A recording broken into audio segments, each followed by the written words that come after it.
Electricity powers our world. But to understand it, we must first understand two basic concepts: voltage and current. What is voltage? Voltage is the force that pushes electric charges through a circuit. It is also called electric potential difference. A water tank at height pushing water down a pipe illustrates voltage pushing electric charges according to the potential difference between positive and negative terminals. Formula V equals W over Q.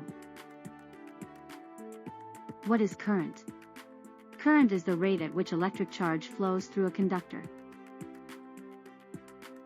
Water flowing through a pipe shows how electrons move through a wire.